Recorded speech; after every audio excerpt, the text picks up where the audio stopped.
Good morning everyone! Ayan, update tayo sa ating taniman at nasa ano tayo guys? Front yard. Ayan yung ating lettuce guys. Kahapon guys is 14 days. So ika 14 days ng ating lettuce. So ayan, nag-transplant ako kahapon guys. For ano na to guys? For permanent na guys sa styro cups niya. Then nilagay ko din sa ano, full strength na siya guys na nutrient solution ang nilagay ko. Dahil ika 15 days na ngayon, so hindi ko na siya hina-hardening guys.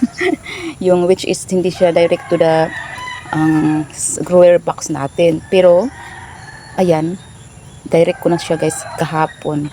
So ayan, ito na yung setup ko guys. Ayan guys, ng aking lettuce. Tingnan nyo guys. So ito na yung aking lettuce guys. Ayan, ika 15 days niya ngayon, nasa permanent grower box na siya. Full strength solution ko, na guys yung nilagay ko dito. Ayan. Ayan. Green lettuce lang ito guys. Hindi na ako bumili ng yung isang klase. Yung lalik. Naubusan ako ng lalik guys. Ito yung lalik guys. Oh. Ayan. Napaka-calling nyo guys. Ito lang dalawa yung natira sa aking lettuce na lalik. Pelletized. Pelletized kasi ito guys. Ito. Although maganda siya guys. Pag pelletized.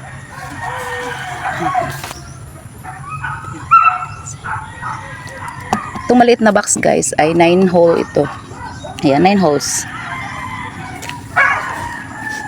Ito din ay 15 holes. 15 holes ito. Pati ito, dalawang box lang na 9 holes, ay 15 holes yung aking nabili guys. Medyo pricey kasi. So ayan, ito lang muna yung aking mga grower box. Ayan. Nasa gilid lang ito guys ng aming front ng bahay. Ayan. Ito po yung aming bahay guys. Simpleng barn house. Barn house ito guys. Ayan, silipin natin yung loob guys. Meron akong guys na guys, mamayang hapon. Binunot ko na dahil baka makalimutan ko na naman itanim. Maganda ito guys na papaya ha. Mayroon ako doon guys, mga 3 yata yun guys. Dagdagan natin ito para marami tayong maaani po sa susunod na mga buwan. Ayan.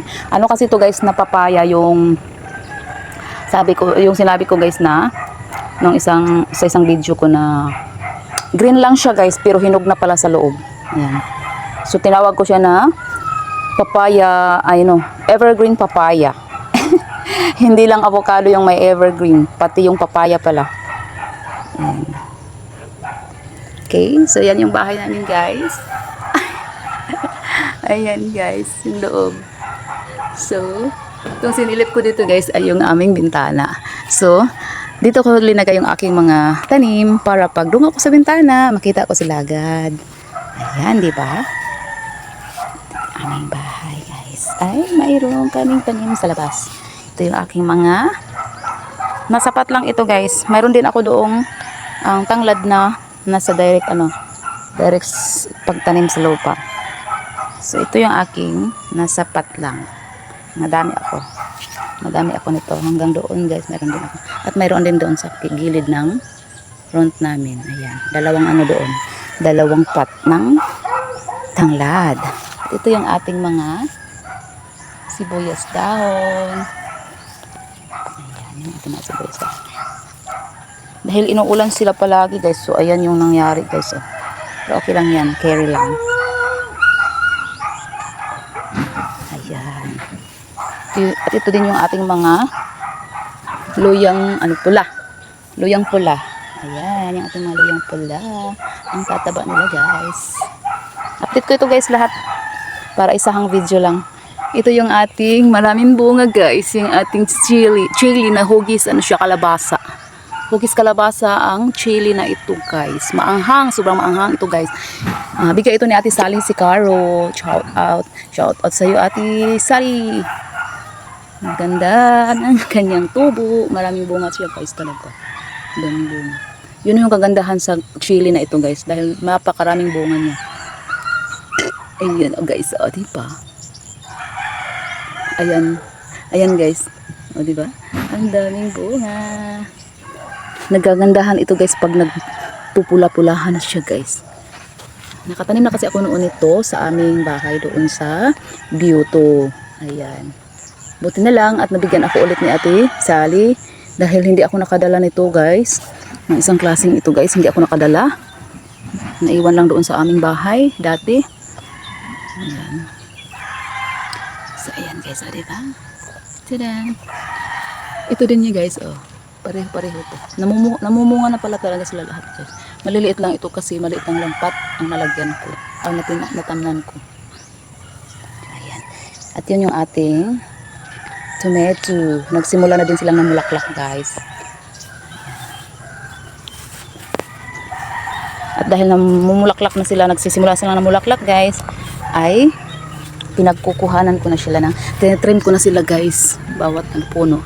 Kinukuhaan ko na ng mga ano nila sa baba. Yung mga sucker at yung yung leaves sa pinakababa. Once kasi magsimula ng mamulaklak, kailangan mo talaga sila guys i-trim para magpo-focus siya sa pagbuo ng bunga, yung mga bulaklak. So kailangan mo talagang i-trim kahit ano pa yung guys, plants na yan or ano pang mga tanim yan, kailangan mo talaga silang i-trim. Lalo na pag namumunga mga klase, kailangan mo siyang i-trim. At ito din yung ating mga chili. Ayan, every other day talaga guys, maraming mga nahihinog. Kinukuha ko yan palagi guys dahil baka maunahan ako ng mga birdie. Ayan. Hinog guys, oh. Ang daming hinog. Sobrang tulong talaga itong chili guys sa kahit na ano pang mga lutong bahay guys. Ayan, magagamit mo talaga siya. Dami siyang hinog guys. Mayroon ako doong nakastock sa ref. Ayan. At mayroon din akong nakukuha na para pang tinatabi ko na mga pang ano na naman na seeds sa susunod guys. Marami na akong mga tinabi na mga pang tanim na naman sa susunod na mga panahon. Hindi kasi siya maano guys, basta ilagay mo lang sa ref. Basta ilagay mo lang sa ref, hindi siya mabubulok. Ayan. Tutubo talaga siya. Yun yung mga ginagawa ko guys. Dito sa bahay, pag wala akong lakad na importante. Ayan, yun lamang po. At yung ating guys, yung pinakaharap talaga ng ating main door, ay ito po yung makikita ninyo guys. Ayan. Mayroon po kaming upuan dito at may lamesa. Ayan, ito yung welcome namin guys. Living room. Which is terrace. Terrace po ito guys, pero wala pa kaming pang guys ng terrace panggawa. Dapat kasi ito guys ay may bubong para hindi tayo mapasa. Shed net lang muna yung aming nilagay dito guys. Ayan. At ito din po guys yung ating transfer ko na dito guys yung ating mga bulaklak na bougainvillea. Napakaganda yung mga bulaklak niya guys. Ito guys. Nakakawawa talaga guys. Naging stable siya kaagad guys. Diba? Ito talaga guys, napakaganda talaga yun guys. Parang pang bouquet. Pang bouquet siya talaga guys, di ba? Napakaganda niya guys. Parang plastic lang siya guys. Yun yung orange na mamulaklak na siya. Nung pagbili ko nito guys, parang walang bulaklak ito.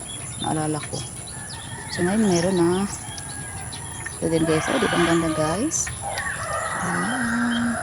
Halos na bulaklak. Ito na lang siguro hindi pa na bulaklak guys. Ito na lang talaga. At ito. Maganda din ang bulaklak niyan guys. At ito. Hindi pa siya na bulaklak. Ayan. Ito ay na bulaklak na. Ito na bulaklak na siya guys. Okay. At ito yung aking. Lumalaki na siya guys. Yung aking guava. Ayan. At mayroon na po siyang bunga guys. Andyan lang sa pot guys. Pero malaki yan na pot guys. So okay lang na dyan siya linagay. Ayan. Ayan. Sa susunod na mga buwan ay mayroon na po tayong makukuha na bunga nito. Di ko pa alam guys kung anong bunga to guys. Malalaki ba o maliliit. Dahil mga ano lang ito ng ibon. Ipot lang ito ng ibon kasi doon kinuha ko guys. Ayan dito. Dito ko siya nilagay spot. Para mayroon talaga akong alagang ayan halamang guava. So yun lamang po guys sa ngayon. Thank you for watching.